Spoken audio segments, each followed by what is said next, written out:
Nginibingelela nonke babukeli nabathandi beNto Fastworld TV. Lapha siqhuba nodaba lwengane lendodana ichwane lebhaca.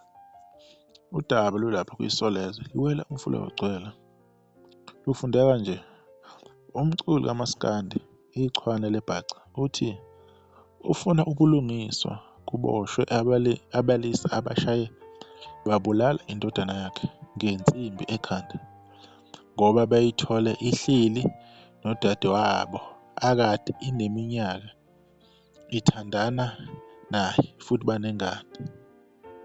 UZwelinyanda Mtshali, ube-1936, ubedume ngelikamfo kaChwane. Kuthiwa uhlaselwe abafowabo bakanina wengane yakhe, ehleli naye emqashweni e-Ashdown eMgungundlovu lapho akade esebenza khona.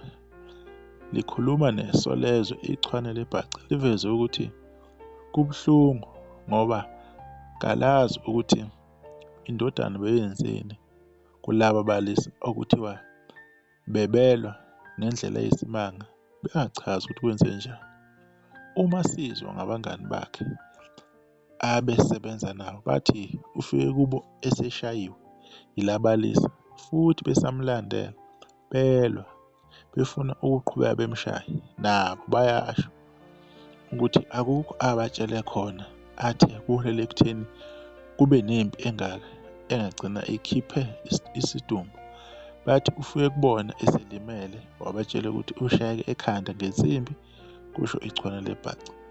Uthe omunye wabangani bakhe alale kuye umtshele ukuthi usacela ukulala endlini yakhe ngenxa yokuthi uyasaba ukubuyela kweyakhe ngoba kungenzeka babuye abalisa abebembonya. Lo zakwabo uthe balalile wamtshela ukuthi uzovuka ekuseni hhayi emtholampilo. Ekuseni usitshele ukuthi bavukile, wamcela ukuthi ambike emsebenzini kodwa esekhala ngokukhathala. Umshiye endlini nokuthe esemfonela embuza ukuthi uhambe kanjani emtholampilo wangabe esalubamba ucingo lwakhe. Uthe uma bebuye bezombheka bathola esethule khona endlini kamngani wakhe, kusho yena. Abafowabo bowesifazane uthe namanje basagcwele amathafa, kodwa abakufunayo ukuthi baboshwe futhi babatshele ukuthi yini eholele kulesi sigameko. Owesifazane uthe naye bebengakakhulumi naye njengoba egcine ehambe namaphoyisa ayokwenza isitatimende ngakwaziyo. Umfo kaChwane uzakhele igama kwabaningi elandela ezinyathelweni zikayise ngomculo kaMaskandi. Ugcine edla umhlanganiso, wakhala wamuka nesicoco emcimbini owawenziwe owayengumsakazi woKhozi FM uBhodloza Nzimande. Kulo mncintiswano owawaziwa ngo-Owethu Music Talent Search, wamuka nemali engango-50,000. Indaba-ke iphethe kanjalo-ke.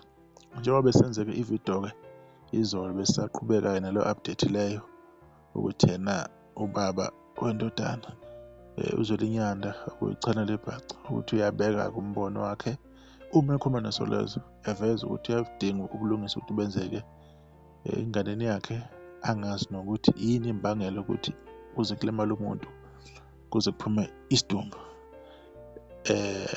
Ngoba nosisi basamthathile-ke wayokwenza isitatimende, asazi-ke mhlawumbe ukuthi uzofika kukhulumeka kanjani and asazi ukuthi yena mhlawumbe sisazoyithola yini enye i-update ngalolu daba. Kodwa okwamanje sizolibamba la lolu daba okwamanje nisakahle, kodwa nokuzayo qhubeke nje nihlale khona la kule channel yenu eniyithandayo, iNto Fastworld TV.